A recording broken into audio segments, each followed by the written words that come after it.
Bonsoir à tous. Veuillez m'excuser, je recommence la vidéo. J'étais en train de vous enregistrer une vidéo, mais il s'est passé quelque chose d'assez surprenant dans le match Le Havre-Nice que je suis en train de regarder. Ça partait en grosse bagarre générale.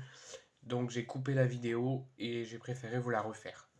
Donc, on va revenir où nous en étions.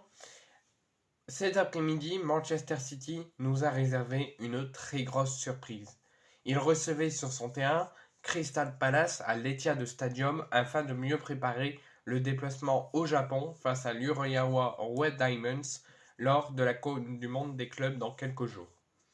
Manchester City, sur le papier, sur la feuille de match, quand on nous annonce qu'il y a Manchester City Crystal Palace, on est vigilant, mais on se dit, normalement, Manchester City s'impose. Ça aurait pu être le cas, parce que Manchester City avait bien démarré son match, avait tout en contrôle et mené 2-0, grâce à un but de Jack Willich et au jeune Rico Lewis. Et d'un coup, comme ça, Manchester City n'a pu jouer. Manchester City a tout lâché. Donc Manchester City s'est sabordé tout seul. Ils avaient leur destin en main, ils avaient le match en main et ils ont tout laissé tomber. Manchester City ne gagne pas face à Crystal Palace. Match nul, 2 buts partout. Ils se sont pris un but dans les 10-15 dernières minutes. 76e minute, but de Mateta et 90 plus 5 sur penalty à la toute dernière seconde. Michael Olise qui arrache le 2 buts partout à l'Etihad Stadium. C'est la très grosse surprise. Et je pense qu'aujourd'hui, je vais vous faire une autre vidéo qui suivra le débrief commun et analyse commun qu'on va faire ensemble de Manchester City Crystal Palace. Je vais vous refaire pareil, mais pour un autre match, pour le Havre-Nice, et ça va être la même chose. Parce que je sens que ce week-end, il va avoir plein de surprises, peu importe les championnats, que ce soit championnat anglais, championnat espagnol, championnat français. Plein de surprises, je pense, peut nous attendre ce week-end. Et ça a démarré avec ce match nul, 2 buts partout, qu'on ne s'attendait pas. On ne s'attendait, au vu des circonstances de la rencontre, on s'attendait à une victoire de Manchester City, mais ils se sont sabordés tout seuls, ils ont tout laissé tomber. Donc, on va d'abord, avant de parler de la rencontre, on va parler des compositions officielles des deux coachs, des statistiques de la rencontre et du classement après ce match nul, cette contre-performance sur leur propre terrain, dans leur stade, face à Crystal Palace. Donc Pep Guardiola nous a mis un 4-2-3-1. Ederson dans les cages, qui est le seul Citizens à avoir été averti lors de cette rencontre. Défense à 4, Walker à gauche, Guardiola à droite. La surprise, c'est un habitué du défenseur central. Finalement, il joue latéral droit, donc Pep Guardiola tente de mettre sa recrue dans un autre poste qu'il est habitué à jouer. Ruben Dias, Nathan Ake. Surprise, le jeune Rico Lewis débute aux côtés de Rodri. Attaque à 3 offensifs, Bernardo Silva, Foden en 10 et Guilic à droite. Et attaque en pointe, Juan Alvarez. Deux surprises dans cette composition d'équipe. Dans les choix faits par Pep Guardiola, Guardiol, qui est habitué de jouer défenseur central, joue latéral droit. Et l'absence, parce qu'il n'est pas sur le banc non plus, d'Erling Haaland. Donc est-ce que c'est un choix de Pep Guardiola, un choix sportif pour cette rencontre, pour le faire tourner avant la finale de la Coupe du Monde des clubs face à l'Urawa Red Diamonds, ou est-ce que c'est un problème pépin physique ou autre? On verra dans les prochaines heures et dans les prochains jours. Sur le banc, John Stones, Phillips, Kovacic, Ortega, Gomez, Akanji, Nunes, Bob et Suoko. Donc la moitié c'est des jeunes et l'autre moitié c'est des professionnels. Donc le seul joueur averti côté Manchester City, c'est Ederson et le seul changement c'est la sortie de Rico Lewis buteur et l'entrée de John Stones. Et côté Crystal Palace, c'est un 5-4-1, 5 défenseurs, 5 milieux, 1 attaquant. Dean Anderson dans les cages pour un 5-4-1. Défense à 5, Mitchell, Gay, Anderson, Ward et Klein. Milieu à 5, Chlup, Ridewald, Richards, Olise et Mateta en pointe.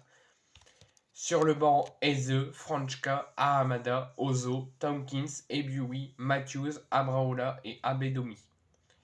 Donc, au niveau des statistiques, on va voir quand même ce que a fait Manchester City. Malgré qu'ils partaient ultra favoris sur cette rencontre, ils nous ont donné raison en menant facilement 2-0 et en contrôlant bien la rencontre, mais dans les dernières minutes, ils ont tout laissé tomber.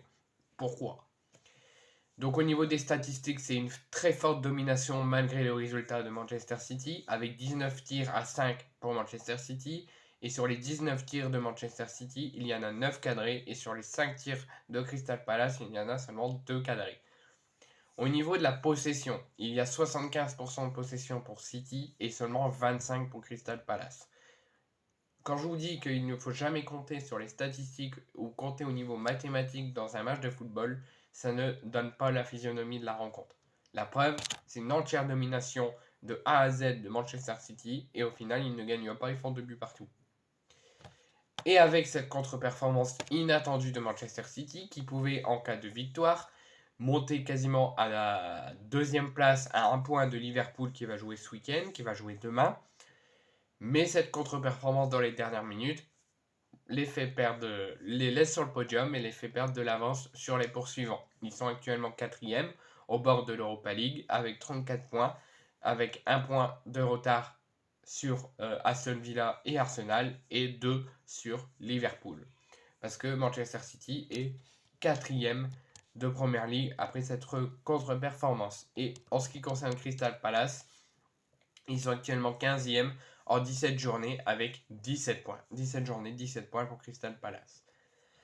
Donc, après avoir vu les compositions, les surprises de Pep Guardiola avec l'absence d'Haaland et les positionnements de certains joueurs, on va quand même parler de la rencontre, de ce 2 buts partout totalement fou. Manchester City, qui avait son match en main, qui avait les 3 points en main, a tout laissé tomber et a perdu 2 points sur sa pelouse face à leurs supporters et face à Crystal Palace. 2 buts partout.